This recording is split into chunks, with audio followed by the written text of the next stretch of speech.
Well,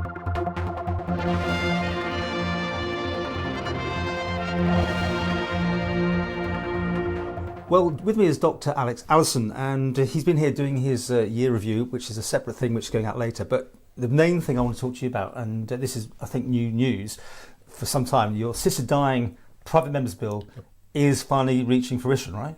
Yes, back earlier on in the year, I was given leave to introduce a private members bill, which doesn't mean that everyone agrees to it, but they say, look, go ahead, develop it and then bring it back as proper legislation for further democratic debate. So the first part of that is doing a public consultation which has been launched this week.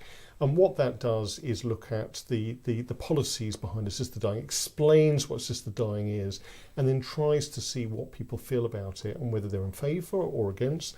And if they are in favour, how they'd like to see that progress on the Isle of Man. Now, this isn't anything new. People have been discussing assisted dying for the last 2 decades. Isn't it all about checks and balances, though, isn't it? It is, because what we're trying to, what assisted dying fundamentally does is say, right, if you're facing an imminent death, if you have a terminal disease, and you say that you would like assistance to pass in a way that suits you, in a time and a place that suits you, why can't you have the help of a doctor, of the medical profession, to allow you to do that?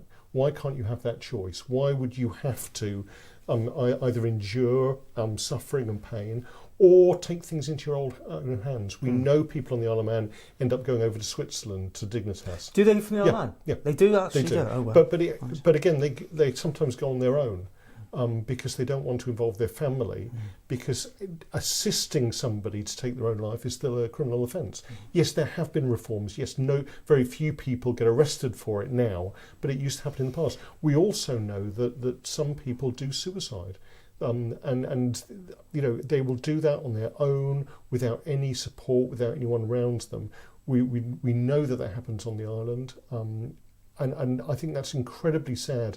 And also, in some ways, from a medical point of view, is dereliction of our duty to look after people at one of the hardest times in their life. So assisted dying allows you to give people that choice, but also that information and that support to make the right choice for them. In the old days, and you're a doctor, but I'm not for a minute saying you did any of this, but it was quite sort of, doctors could over-medicate and help people along their way. And then the shipment thing happened, and Liverpool Pathways and all sorts of things have blocked that. It must be a terrible dilemma for doctors who can't do that thing that maybe sometimes they're being asked by their patients to do.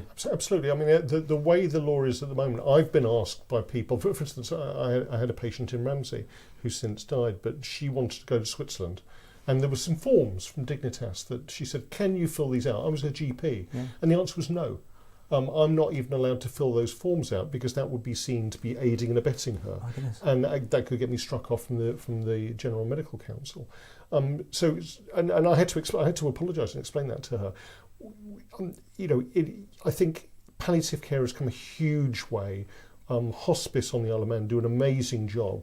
GPs, the work at Nobles is fantastic in terms of pain relief, in terms of suffering, in terms of counselling for not only people with a terminal illness but their families and the support as well. That exists, but for some people that is not enough. Either because their condition doesn't allow that pain control to help them, they're still in pain however much morphine you give them, or again, some people choose not to go to hospice. They choose not to engage with standard medical profession. And you could advocate that we've over-medicalised death. A lot of people haven't seen death, and so it is still a scary subject. Unfortunately, I've seen a lot of death in my professional work. I've dealt with a lot of people who are dying, and tried to do my best to give them a good death. And I see assisted dying and bringing that into the Isle of Man as part of that process, that it would be a choice, probably just for a very small number of people who choose to actually pass, given that autonomy, given that control over how and when they do that. Well, we're not the first place in the world to even be looking at this. So there are examples now to see. Well, again, you know, some politicians say, oh, this is far too radical. Around the world, over 200 million people have access to assisted dying, over 25 jurisdictions. It is now absolutely mainstream medicine in places like Australia and America. Yeah, and I've talked to physicians in California who went through exactly what they do. They're training medical students in this, a medical school. Talked to a fantastic oncologist in Melbourne who again detailed to both myself and other health professionals how they run this. And actually, he's an oncologist, he gives chemotherapy, but also for those people who say, I can't take any more, I've had enough. He can offer them something. So there's checks and balances, and absolutely, you're not going to kill them off, and people aren't going to benefit from the will and all those sort of things. This is about personal autonomy and choice at a time that you're facing death. I mean, all of us have thought, how would I like to die? Yeah. And most of us would say, in my sleep. Mm-hmm. Just go, which is fine unless you're in bed with somebody else and they've got to wake up. I mean, let's be honest about it. And again, that's one of the things where a lot of people I've helped, and it's been a real privilege, who are dying, are more worried about the people they leave. And at the moment, if people want to take things into their own hands, they can't tell the relatives, they can't be open about their feelings. But I've heard people say to me, look, please don't tell my wife, but I've had enough. My wife really wants me to go for another round of chemotherapy. I've had enough. I want to go. I am ready to go, but I can't because of this constant churn of things that, there's another treatment, or you must go through this, or you can't do something. And a lot of people, the transcripts I've read about people who've actually gone through assisted dying, it's been a huge relief to them and their family to be able to be open. For sometimes the first time, and say, look, I've had enough. This is what I want to do. Please respect my wishes, and please help me achieve that. So your private members bill, I presume you're copying and pasting large chunks from other jurisdictions then to get this right, are you? No, we're trying to hone a bill that suits the Isle of Man. So the first thing is the consultation that's going to be running for 8 weeks to gauge people's opinion, to make it right for the Isle of Man. But you're quite right, there are lots of examples of best practice right away around the world, including several private members' bills that have been tried in the United Kingdom that haven't got through, which we can use as templates. We've also got work going on in Jersey at the moment, which is a government bill to bring in assisted dying, and I've had conversations with them. And also in the Scottish Parliament, there's a private members' bill coming through there as well, which is being drafted at the moment. So we're not outliers here. And this won't be a Veritas, will it? People won't be doing people coming in and dying. No, again, with a lot of these bills, there are quite clear, strict balances in terms of they are for residents only. This isn't. We're not going to be setting ourselves up as Switzerland. This is for people who live here. This is for people who have certain conditions, who are facing, a terminal illness and are going to be dying. So they are dying. That's the end of it. They are dying, which is the difference between what's sometimes called doctor-assisted suicide. This is, suicide is a different category whereby people could otherwise live but decide that they don't want to. They've had enough. Yeah. What assisted dying is, people are dying. But they want to die in a way that's right for them, and they want the support at that time of death to actually give them a good death, allow them to pass peacefully, both for them and their families. You're having a consultation, and I can tell you what's going to say now already, because you'll have religious people who have got very strong beliefs that this is absolutely wrong, and you've got other people who obviously are on your side. And I respect all of those views. You're quite right. There are some religious people who would be against this, and there are meetings that there's some going on this week that I'll be going to in terms of their point of view. I absolutely you can't change their mind, I'm guessing, but I don't necessarily want to. I want an exchange of views, and I've had that previously about other subjects. There are people in the medical profession who will oppose this. There are people in the general population who will oppose this. But that's absolutely fine. But they fine. don't have to do it. They don't have to do it. Yes. But what I want them to see is, by structuring legislation in the right way, we can have that protection. There won't be a slippery slope. There won't be an extension. This won't become doctors taking people's lives. This will be giving the autonomy to individual people to have a good death. How is the mood music in Tynwald for this? I mean, you've obviously done your polling and that sort of thing. I mean, we had Mr. Smith, who seemed to change his mind on one thing, but and again, I respect him for that in a way, because for a lot of members, some of them haven't thought about this before. One of the interesting things talking to people is some of those people with the most passionate views about assisted dying have experienced there's somebody very close to them dying, and have gone through that process and have seen the reality of that process, and then are absolutely certain that they don't want it for themselves or any other members of their family. They want the ability to choose assisted dying. I think most members have a fairly open mind about this. Well, you've got leave to introduce it, so obviously you got that threshold. But a lot of that was very much, we want to know more. We want to learn more about the whole subject. So I've arranged some members' briefings about that. We've now got the consultation, which has quite a lot of information on it, with links to other bits of legislation in other parts of the world. And hopefully, part of the consultation will be to encourage wider debate. So those groups who have problems with the ideas of assisted dying will almost certainly be vocal. Absolutely respect that, but also gives me a chance to put an alternative position as to why other countries have done this and why it's really helps their community as well. Any idea the timescale? Will we be talking about this time next year, or do you think it will be on the books by then? That partly depends on the results of the consultation. If there is support for this legislation being brought forward, I will be working with some of the legal drafters to bring a bill to the House of Keys early next year. And do you have one person that does this? How will it work out? Will you go to the hospital, or will you go to some building, or can they do it in the house? Yeah, all these will be decided. I mean, the practicalities of assisted dying in most jurisdictions is that people do this in their own homes.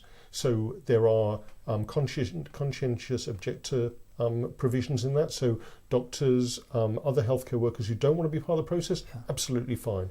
That people are assessed to be mentally competent, to be able to make that decision without duress, without ulterior motives forming part of it. And then if they're assessed to be terminally ill, within specifications and be of sound mind, they're then given the chance to take advantage of assisted dying, which would be a prescription for some oral medication that they take at home. That's because if we look back to where we started almost by over-medicating yourself, you wouldn't be that sort of too much morphine or anything like that. You actually would have to take something or do something. Yeah, and would they have to do it themselves? Well, if they can? This is part of the consultation, because some jurisdictions, for instance California, they have to do it themselves. Right. And which can become quite difficult for people, particularly with motor neurone disease. They have to take it themselves. It can't be administered by another doctor. However, in Australia, there is the provision there, and in Canada, for a doctor to give an intravenous injection. Again, with consent, with informed consent, which is key to this legislation. Very personal. How would you feel about doing that? Would that, again, it's up to the individual doctors, but could you see yourself in a situation that you literally would want to be able to do that? Yes, to be honest with you, because I've been asked. Right. And without going into personal details with patients, I've often, in the quiet hours of a morning or night when their relatives have gone home, been asked by people, "Doctor, I wish I could just go now. Can't you give me something?" Now, the answer has always been no, and the answer will always be no. But we would have a process to say, well, if that's what you want, then what we'll do tomorrow or the next day is go through this, have a rational discussion with you, perhaps bring in your family and have an open discussion about what you want. So many families already do this with their pets, for instance, because no one wants to see a pet in a distressed way, right? It's just part of the process that you put them down, and it's almost taken for granted that can be done. Yeah, and I'm not equating people with animals, but it's again, quality of life. Yeah, I think we've lost track of the importance of good death. Right. We try not to talk about it, and we're afraid of talking about death. We should do. We should all have a will done. Have you made a will? Yeah, I'm updating it. I'm taking some people out. All have a will done. We should all make sure that our relatives know if we pass suddenly what we want. Yeah. Whether we want burial, cremation, whether we want a church or a humanist ceremony. We should be a bit more vocal about it, and having a conversation about assisted dying, even if it doesn't get traction. And I really hope it does. I hope there's enough people on this island who want to be able to give that choice. Mm-hmm. At least we'll have had that discussion. And I know you gave me a list which we must get sorted out of people who can give us more information about this, who are in the know, and we're very happy to talk to them. Likewise, we're happy to talk to people on the other side of this debate, because absolutely, there are going to be two sides to this, totally, and I'm not sure you'll ever make them meet. More than two. There's lots of different opinions on this, depending on your own ethical, religious views, but also your own experiences. And I've met many people who have been definitely against assisted dying, who then, when they've actually been confronted with the death of a loved one, or even their own mortality through a terminal diagnosis, have changed their mind. But I mean, in my case with a relative, they looked right over the precipice, they were ready to go, and then they pulled back, and they limped on for another year. Yeah. just in a terrible condition. I'm going, oh my goodness, but that's again, awful. that's their right. And one of the things about the legislation is you make the decision, there's a cooling off period, and then you can always change your mind at any point. I mean, it's not a conveyor belt mentality. It's just offering an option for people if they want to, and if they've got proper informed consent, knowing everything else that's available in terms of hospice and palliative care, if they still want to take advantage of being able to take control of their own death, they can do that. So just finish with, have you got parliamentary time? Is it on the actually slated now? When's it? I mean, it's not. It's not. There's no particular timetable at the moment. But one of the advantages of going for leave to introduce is you're allocated one of the drafters from the Attorney General's office. I've met with them already. We've gone through some of the key policies to then consult on. When's the consultation going to happen? It's being launched this week. Oh, so that's already. It's actually gone live today. Right. Okay. On the consult.gov.im website, which is where most of the consultations are. 8 weeks, was it? 8 weeks. So it runs through until the end of January.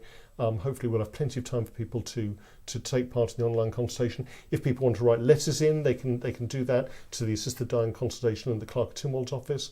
If people haven't got access to a computer, there are copies of the consultation, paper copies available at the Tynwald reception, and I've sent a PDF copy of this to all the MHKs. So if you want access to a paper copy, ask your MHK and they should be able to provide it to you.